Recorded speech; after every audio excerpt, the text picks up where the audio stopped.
warahmatullahi wabarakatuh. Halo Sobat Karsa, kembali lagi di acara Ngopi Sehat, Ngobrol Pintar seputar kesehatan bersama saya, Kurniawan Aji Saputra, yang akan mendampingi Anda di acara podcast Rumah Sakit Umum Daerah Karsa Husada Batu. Kali ini kita akan membahas ASI sekaligus memperingati Hari ASI Sedunia tahun 2023. Baik, kali ini kita sudah bersama narasumber kami yang sudah berpengalaman tentunya di bidangnya. Ada Dr. Maya, spesialis anak, dan ada Nixi Devina Ramadhani, Magister Psikologi. Baik, tema pada tahun ASI 2023 adalah Enabling Breastfeeding, Making a Difference for Working Parents. Boleh untuk dari narasumber bisa disapa Sobat Karsa terlebih dahulu. Dari dokter dulu, monggo silahkan. Assalamualaikum warahmatullahi wabarakatuh. Selamat pagi, pasien Karsa maupun dimanapun Anda berada. Kami dari tim dokter anak Rumah Sakit Karsa Husada Batu.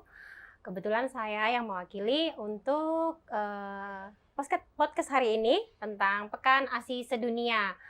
PR banget ya kalau misalnya kita membicarakan ASI kepada ibu bekerja. Nah, itu temanya. Mungkin bisa Ibu Nixi Devina Ramadhani bisa disapa dulu Sobat Karsa yang menonton acara Ngopi Sehat kali ini. Oke, halo Sobat Karsa, perkenalkan saya Nixi Devina Ramadhani.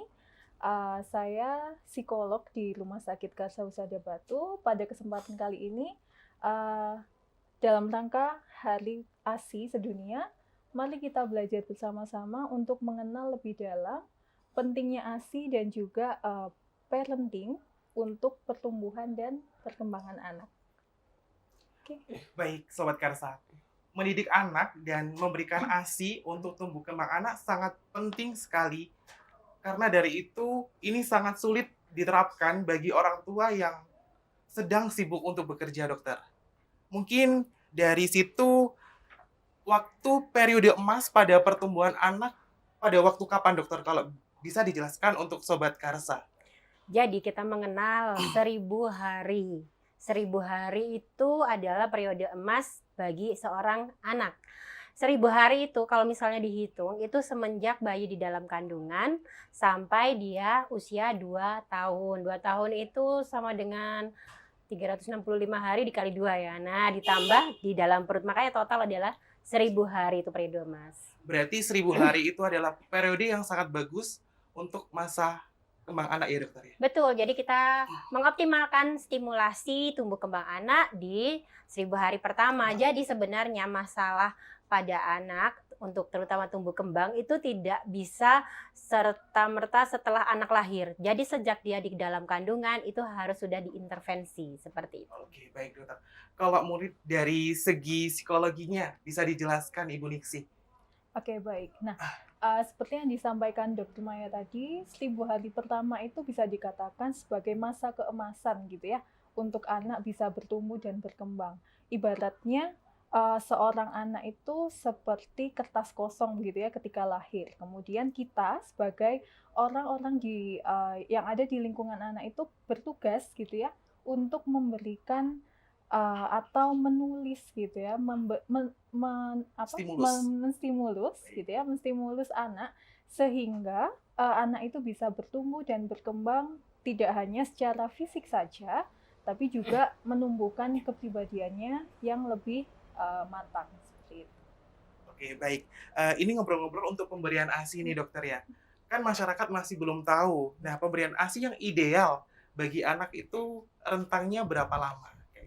Jadi sebenarnya kita mengenal tentang istilah ASI eksklusif ya. ASI eksklusif itu hanya diberikan ASI saja sampai bayi usia 6 bulan. Nah, sebenarnya perlu diketahui oleh seluruh yang mendengarkan hari ini bahwa ASI itu adalah satu-satunya stimulasi yang bisa merangsang 5 indera bayi. Kalau misalnya sekarang sudah banyak ya indera itu. Nah, tapi kenapa seperti itu? Satu-satunya stimulasi yang bisa merangsang apa saja? Pertama, indera pengecap, kemudian mendengar, kemudian mata melihat ibunya, kemudian bau ibunya, kemudian apa? Satu lagi meraba ibunya. Jadi semua indera yang ada di dalam di dalam tubuh anak itu akan terstimulasi ketika anak diberikan secara langsung ya. Kan sekarang sudah lagi ngetren nih ASI perah, apalagi ibu bekerja. Nah, itu juga tidak menutup kemungkinan itu terjadi stimulasi 55 asal ya. Saat ada ibunya tetap langsung diberikan. Cuman kesulitannya di sini adalah tidak semua bayi bisa mendapat botol maupun langsung ke ibunya. Nah, itu yang harus dimengerti dan harus dipersiapkan oleh seorang ibu yang bekerja, bahwasanya nanti suatu ketika dia akan lebih milih mana? Milih langsung minum ke ibunya atau ke botol seperti itu. Baik dokter, tadi kan sudah dijelaskan bahwa pemberian ASI eksklusif itu selama 6 bulan. Apakah harus 6 bulan atau bisa kurang maupun lebih? Dan misal pemberian ASI itu apa bisa didampingi dengan pendamping ASI? Apa pure menggunakan ASI saja dokter? Jadi itu adalah istilah ASI eksklusif ya sudah jelas itu 6 bulan tanpa tambahan apapun, kecuali kalau misalnya ada vitamin ataupun obat-obatan karena dia sakit itu nggak dihitung. Artinya boleh. Namanya ASI eksklusif nggak ada tambahan yang seperti ditanyakan. Jadi kalau misalnya ditambah itu namanya sudah bukan eksklusif lagi. Cuman perlu diketahui juga bahwa tidak semua ASI itu bisa meningkatkan berat badan bayi. Nah, ini peran dari posyandu. Dia harus tahu kapan kita harus merujuk bayi yang sudah dikasih ASI saja, tapi dia tidak naik berat badan atau minim kenaikannya. Nah, itu PR banget untuk kader kesehatan yang ada di perifer, yang ada di daerah agar gercep ya, jangan sampai orang tuanya yang kebingungan. Nah, kalau sampai orang tuanya yang kebingungan berarti awareness kita sebagai petugas kesehatan ternyata berkurang misalnya seperti itu. Soalnya ada beberapa kali kasus ibunya sendiri yang datang ke tempat praktek dan menanyakan, "Dok, anak saya ini kok kayaknya naiknya sedikit ya." Nah, kalau ibunya pinter, dia akan ke dokter secepatnya. Tapi kalau ibunya juga sama-sama cuek seperti petugas kesehatan yang tadi, kasihan anaknya. Baik dokter. Nah, dari segi manfaat nih ya, untuk ASI tuh manfaatnya apa aja ya dokter? Selain untuk menstimulus indera-indera yang ada di organ tubuh manusia, manfaat lain dari ASI mungkin bisa dijelaskan dokter untuk Sobat Karsa? Jadi, ASI itu adalah nutrisi satu-satunya di mana dia mengandung zat hidup dan zat nutrisi terbaik tadi. Nah, zat hidup itu nggak akan pernah bisa dicontek oleh susu formula. Apa aja itu? Maksudnya itu adalah pertama adalah bakteri baik. Bakteri baik itu bisa dicontek karena sekarang sudah ada tambahan probiotik itu. Tapi ada satu lagi yaitu antibodi. Antibodi itu tidak bisa ditambahkan di susu formula. Nah, itu yang tidak akan bisa ditiru. Nah, itu bedanya. Manfaat ASI jelas. Dia akan memiliki zat hidup yang hanya bisa langsung dipakai sama bayi ketika disusukan secara langsung. Ketika dia diperah, kedua hal itu tadi akan nggak ada, udah hilang dan udah mati lah ya. Berarti sangat banyak sekali ya dokter manfaat dari pemberian ASI tersebut. Banyak sekali. Misal ibunya hari ini menunya makan kare, rawon atau soto. Nah, ASI-nya tuh rasanya kayak gitu. Makanya harusnya anak ASI itu dia nggak akan milih makanan karena dia sudah memakan semua makanan yang dimakan ibunya.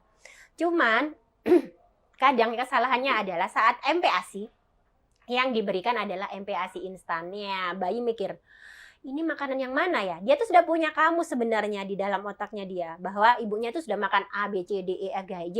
Ternyata begitu dikasihkan saat MPASI-nya ternyata dikasih instan. Nah, keliru lagi kan? Ini makanan yang mana ya? Kok kayaknya di kamus saya kok nggak ada rasa seperti ini karena ibunya selama menyusui bayinya nggak pernah makan MPASI instan kan? Nah, kalau kepingin bayinya pinter makan, yang diberikan ya makanan yang ibu makan. Oke, baik dokter. Nah, apa yang perlu diwaspadai ketika ibu untuk memberikan ASI dokter selama pemberian ASI? Yang perlu diwaspadai bisa dijelaskan untuk Sobat Karsa yang lagi menonton acara Ngopi Sehat? Nah, yang perlu diwaspadai begini, kadang kita itu sudah sangat nyaman ya dengan pemberian ASI. Oh, kita merasa ASI kita baik, ASI kita baik, cocok asal berat badannya tercapai. Kan sudah ada tuh di KMS di bagian bawah itu biasanya itu ada berat badan minimal yang harus naik ya. Misalnya 3 bulan pertama itu 600, 600, 600. Nah itu yang 800, 800, 800, berikutnya 600, 600, 600 seperti itu. Pokoknya yang ada di KMS bagian bawah, saya lupa. Nah, seingat saya ada di bagian bawah itu. Nah itu kalau misalnya nggak tercapai itu harusnya ibu udah mikir nih, loh dok ini tulisannya 800 tapi anak saya cuma naik 500. Bulan pertama. Terus lagi bulan berikutnya, dok ini anak saya 500 nih. Nggak tercapai lagi 800-nya. Itu seharusnya tanpa ibunya bingung, itu petugas kesehatan juga sudah harus bingung duluan. Kok nggak tercapai ya? Harusnya, nah itu kalau saya sih berat badannya. Selama berat badan tercapai, ibu masih boleh tenang. Tapi kalau misalnya ada keluhan lain ya, misalnya kayak ya selain berat badan, paling mudah itu berat badan sih, karena itu sudah datanya tuh jelas ditimbang kan ya.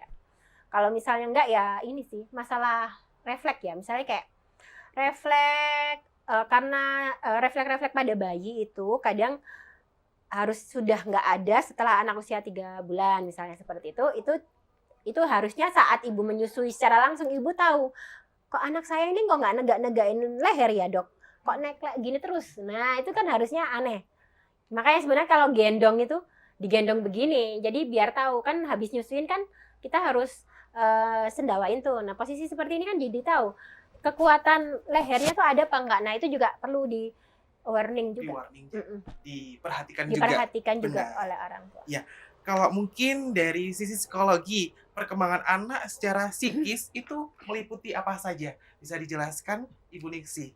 Oke, baik. Kalau tadi mungkin Dokter Maya lebih banyak berbicara perihal fisik gitu ya, perkembangan pertumbuhan. Mungkin kalau selain itu anak juga perlu berkembang gitu ya. Yang dinamakan berkembang itu sebetulnya dari sisi kognitifnya atau bisa kita bisa dikatakan seperti kemampuan berpikirnya, kemampuan kognitifnya, kemudian kemampuan berbahasa, kemudian kemampuan sosialnya, dan juga kemampuan motoriknya. Itu yang paling penting untuk perkembangan anak, terutama di usia-usia awal perkembangan. Baik, kalau mungkin secara fisik perkembangan anaknya meliputi apa saja dokter? Apa ini yang pada anak. Oke. Jadi sebenarnya kita saya perkenalkan aja lah. Boleh. Ada aplikasi di IDAI namanya Primaku. Monggo diunduh, nanti kita masukkan email di situ. Nah, itu untuk orang tua, semua orang tua baik ya terutama awam ya. Itu mudah sekali. Jadi di situ ada tahapan-tahapan tentang perkembangan anak sesuai usia. Nah, soalnya usia itu pasti macam-macam, ada nggak bisa nggak ngoceh. Misalnya usia 6 bulan ternyata nggak babbling. Nah, itu kan juga ada di situ. Jadi sebenarnya ada pula di KMS juga seperti kuesioner screening perkembangan itu juga ada. Jadi sebenarnya KMS itu bukan cuman buat kita petugas kesehatan, tapi juga buku bacaan wajib yang harus dibaca oleh ibu agar mengerti bahwa anaknya ini baik-baik saja atau harus kita khawatirkan. Baik, bisa jelas ya Sobat Karsa. Nah, ini beralih ke pertanyaan berikutnya. Perkembangan anak pada periode emas pertumbuhan secara psikis bisa dijelaskan, Ibu Niksi? Oke, nah kalau untuk perkembangan dari segi psikis gitu ya, yang pertama mungkin perihal kognitifnya dulu ya. Nah, kalau di usia awal perkembangan itu kita ada tahapan perkembangan kognitif. Yang pertama adalah perihal sensori motor, gitu ya. Itu yang pertama. Makanya kenapa penting untuk memberikan stimulasi dari indranya, baik itu penglihatan, pendengaran, kemudian peraba gitu ya. Nah, itu penting untuk agar anak bisa berkembang gitu ya, dari sesuai tahapan perkembangannya itu. Kemudian yang kedua adalah mungkin kalau perkembangan sosialnya gitu ya. Untuk anak usia yang masih relatif dini gitu ya, yang masih bayi mungkin barangkali, yang paling utama adalah sebetulnya adalah kelekatan dengan orang tua. Karena apa? Anak belajar untuk percaya gitu ya. Yang paling pertama dipelajari oleh anak adalah trust itu tadi ya. Jadi ketika anak sudah mulai percaya dengan orang tuanya, itu akan mengembangkan kemampuan emosinya dan lain sebagainya. Baik, sangat jelas sekali ya Sobat Karsa. Nah, ini ngobrol-ngobrol tentang ASI nih. Apakah ada dampak bagi anak yang tidak mendapatkan ASI mungkin secara fisiknya, dokter? Bisa dijelaskan? Jadi sebenarnya kembali lagi, ASI itu adalah satu-satunya stimulasi yang bisa merangsang 5 panca indera. Tujuannya apa? Tujuannya adalah bonding atau pelekatan tadi yang sudah disebutkan oleh Mbak Niksi. Jadi apa sih butuhnya kelekatan saat ini? Kita rata-rata kan kalau ibu bekerja kan otomatis anaknya dimomong atau diasuh oleh biasanya nenek ya, karena akhirnya kelekatannya ada kepada nenek. Nah, otomatis kalau misalnya kita nggak ngasih ASI, sudah diasuh sama nenek, ASI juga nggak ngasih, atau misalnya ngasih cuma 1 bulan karena cutinya cuma 1,5 bulan misalnya seperti itu, ya jelas sudah nggak akan dekat sama kita. Karena bagaimanapun hati-hati loh, yang dimintain tanggung jawab sama yang di atas itu kita sebagai orang tua, bukan neneknya. Kalau neneknya itu sekedar membantu, saya bilang. Karena apa? Ayo, sebenarnya ASI itu enak banget karena apa? Pertama, untuk ibunya juga ada manfaatnya. Pertama, bisa menurunkan berat badan. Kemudian juga mempercepat pengecilan rahim. Kemudian intinya kita itu secara psikologis juga pasti ada perbedaan setelah melahirkan, itu pasti akan ada perubahan. Jadi kita nggak bisa cuma ngelahirin aja tapi giliran ngebesarin kita titipin sama orang lain, nggak gitu caranya ya. Jadi kalau bisa berikan hak anak itu, anak dan ASI itu sama satu paket. Jadi kalau misalnya dia sudah lahir dari rahim, kita sebagai seorang ibu kasihlah haknya dia makanan yang sudah diciptakan sama yang di atas agar diberikan dan mendapatkan manfaatnya yang lebih baik. Tuh, Sobat Karsa, bisa diperhatikan bahwa peranan orang tua itu sangat penting sekali ya dokter untuk masa tumbuh kembang anak. Oke, untuk secara dari psikologi, kapan parenting yang tepat untuk dimulai bagi orang tua? Oke. Kapan parenting yang tepat dimulai gitu ya? Baik, ya. Sebetulnya ya dari sejak anak lahir itu sudah mulai menerapkan parenting yang baik. Karena apa? Parenting itu kan sebetulnya bagaimana cara kita mengasuh atau mendidik anak gitu ya. Harapan orang tua kan pasti ingin anaknya tumbuh dengan sehat, kemudian berkembang dengan baik, optimal, seperti itu ya. Dan itu tidak bisa langsung tiba-tiba gitu, anak jadi pintar, anak jadi cerdas, itu pasti butuh stimulasi. Sehingga parenting itu dimulai ya sejak anak masih ya baru lahir, itu sudah dimulai untuk mengasuh anak dengan tepat, seperti itu. Boleh saya nanggapin? Boleh, dokter, silakan. Kalau menurut saya, parenting itu dimulai sebelum anak ada di kandungan. Karena bagaimanapun orang tua itu harus janjian dulu nih. Nanti kalau kita punya anak, apa yang kita rencanakan untuk anak tersebut. Nah, terus kemudian kalau misalnya sudah ada di perutnya ibunya, bapaknya juga harus sadar kalau misalnya ini sudah ada anaknya loh. 9 bulan lagi mau keluar loh, seperti itu. Nah, itu sudah di planning. Jadi parenting itu nggak cuma sekedar mendidik juga, tapi semuanya, semua harus sadar. Kadang itu begitu anak lahir, semuanya tuh udah dibrek nonang ibunya. Udah ibunya nyusuin, udah gitu kita udah kecapean ngejen ya kan. Nah, tapi ditambahin dengan nyun sewu ya, kadang kurang aware. Nah, itu tadi harus di awarenya tuh sejak dia ada di kandungan. Ada di kandungan itu, oh ya, ini ada anak di perutnya istriku, aku harus jadi suami yang siaga. Bahkan kalau di luar negeri kan suami juga dapat cuti. Ya mungkin kalau di sini kebanyakan memang dibebankan kepada ibu. Lebih baik bekerja sama keduanya ya dokter ya, ayah dan ibu itu tadi untuk tumbuh kembang anak. Ya, karena bagaimanapun itu bisa mengalami baby blues ya. Ya. Karena orang melahirkan itu nggak semudah itu ya, kayak lagu kan nggak segampang itu. Lahir terus ya ada sesuatu pasti bisa. Mungkin ada tahapan untuk parenting dokter sesuai usia pertumbuhannya, bisa dijelaskan? Mbak, boleh silakan dari sisi psikologi tahapan parenting. Oke, kalau untuk tahapan parenting ini kita ngomongin ketika anak sudah lahir ya.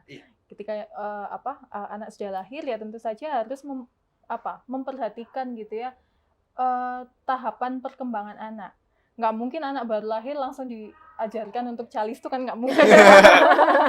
Karena tahapan kognitifnya belum sampai pada tahap itu. Dan itulah makanya pentingnya orang tua itu juga memahami tahapan perkembangan anak itu supaya tidak menuntut ya, istilahnya itu tidak Menuntut anak gitu ya. Yang dituntut anak.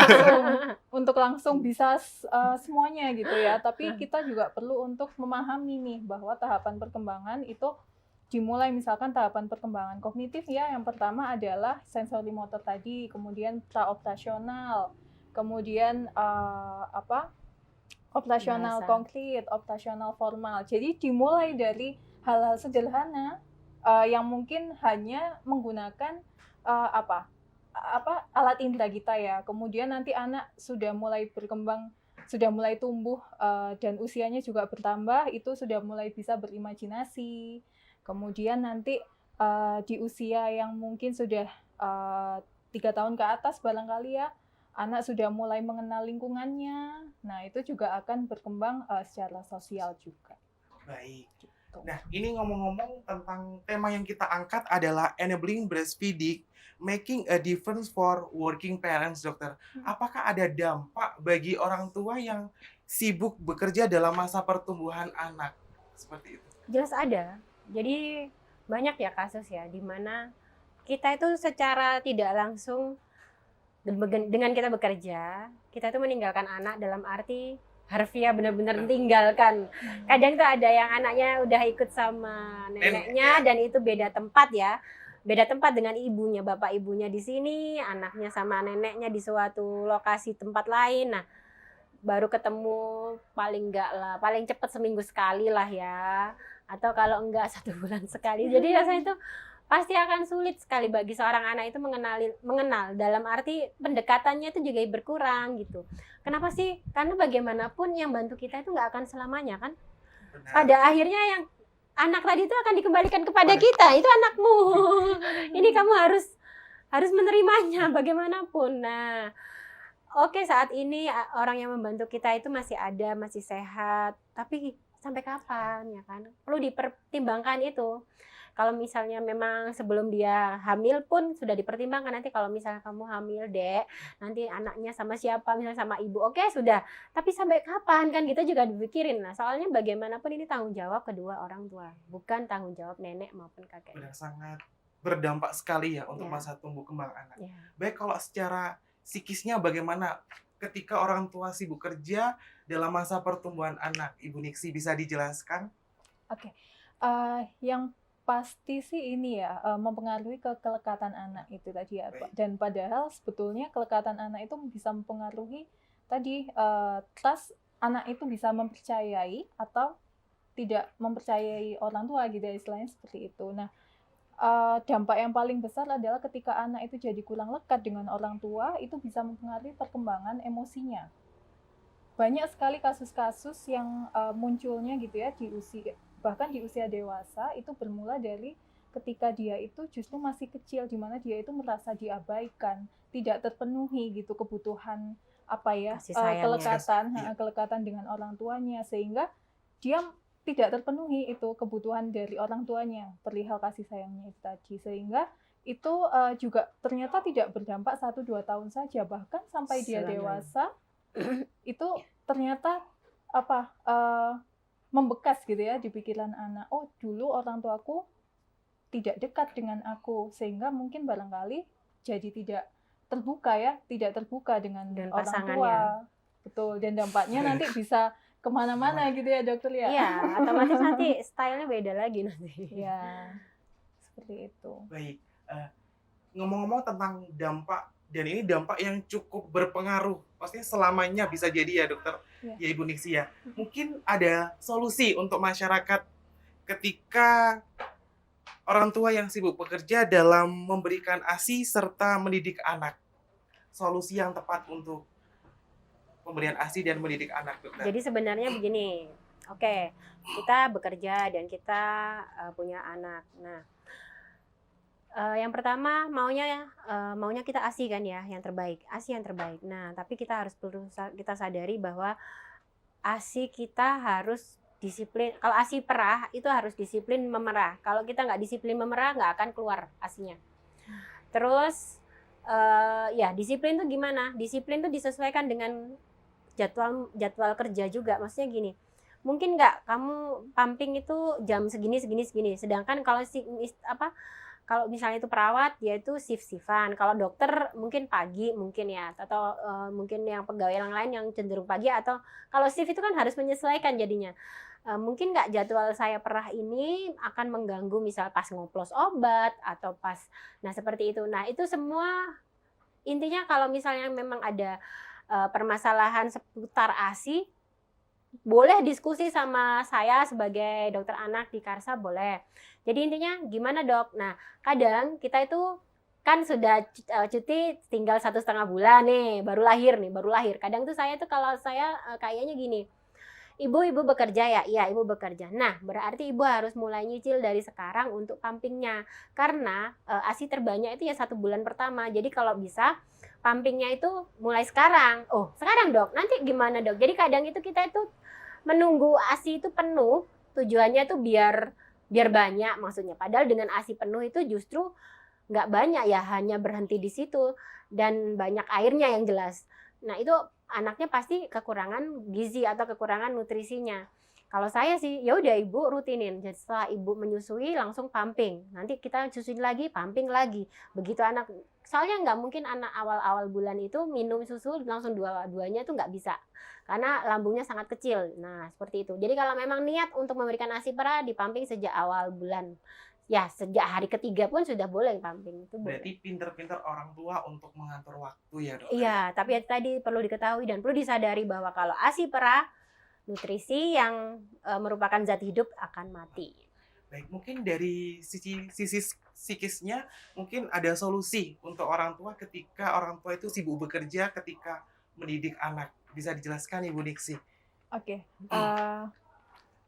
Mungkin ini ya solusi ketika orang tua bekerja Sibuk, gitu ya. Yang pertama pasti yang diperlukan adalah komitmen dari orang tua itu sendiri, bahwa perkembangan anak itu penting, dan perkembangan anak itu penting ketika ada keterlibatan orang tua di situ. Jadi meskipun orang tua bekerja ya pada akhirnya kalau misalkan orang tua punya komitmen gitu ya untuk memberikan yang terbaik untuk anak, pasti kedua orang tua itu akan berupaya gitu ya mencari waktu untuk bisa tetap dekat dengan anak. Misalkan nih waktu di jam kerja disiasati dengan video call atau mungkin telepon menanyakan kabar anak seperti itu. Kemudian yang kedua misalkan di akhir minggu gitu ya ada family time, dan itu sudah ada komitmen berdua antara ayah dan ibu misalkan, sehingga anak ini tetap merasa bahwa ada orang tuaku loh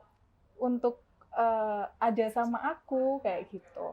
Kemudian yang ketiga juga yaitu ya perlu untuk komunikasi antara anak itu juga tetap dijaga dengan cara yang tadi itu, dengan tetap berkomitmen itu tadi untuk ada waktu untuk anak. Jadi sadar kalau punya anak ya. Betul. Jadi istilahnya itu gini, menjadi parent yang mindful, sadar bahwa dia itu menjadi parent seperti itu. Sadar itu anaknya. Mindful parenting, bukan titipan ya. Betul.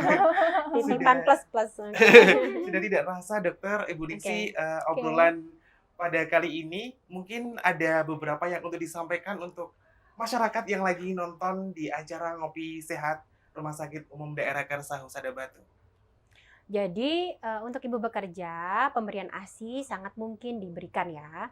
Tapi akan lebih baik kalau ASI itu diberikan secara langsung, karena zat hidup pada ASI akan selalu ada ketika kita memberikannya secara langsung. Begitu kita perah, maka efeknya adalah zat hidup tadi tidak bisa diterima oleh bayi. Kemudian jika memang berencana untuk memberikan ASI secara eksklusif, pemberiannya adalah selama 6 bulan, dan itu bisa terjadi kalau kita selalu berpikir positif dan selalu berpikir harus happy ya.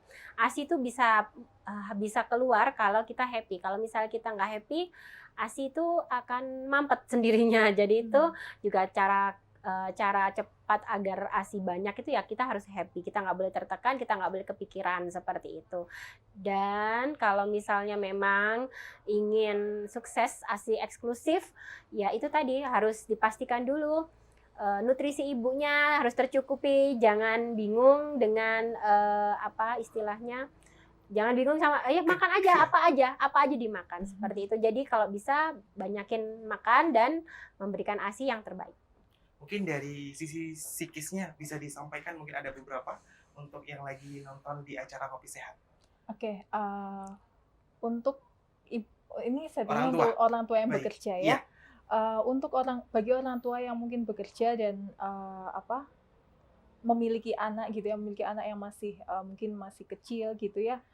Yang paling penting sebetulnya itu tadi pola asuh yang penuh kesadaran gitu ya. Jadi orang tua menyadari penuh nih punya tanggung jawab yang sudah tidak hanya berdua aja antara istri dan suami, tapi sekarang sudah punya anak nih. Jadi komitmennya harus ditanamkan sehingga tetap bisa meluangkan waktu untuk anaknya. Misalkan salah satu contoh yang paling gampang adalah ketika misalkan sedang bekerja, bisa diluangkan waktunya untuk menelpon, menanyakan kabar, atau mungkin video call seperti itu. Kemudian yang kedua adalah menetapkan prioritas gitu ya. Barangkali mungkin sudah capek-capek bekerja, terus waktu pulang ke rumah masih harus direpotkan dengan urusan rumah. Tapi harus diingat bahwa sudah punya anak nih. Jadi yang lebih prioritas tentu saja ya anak gitu ya.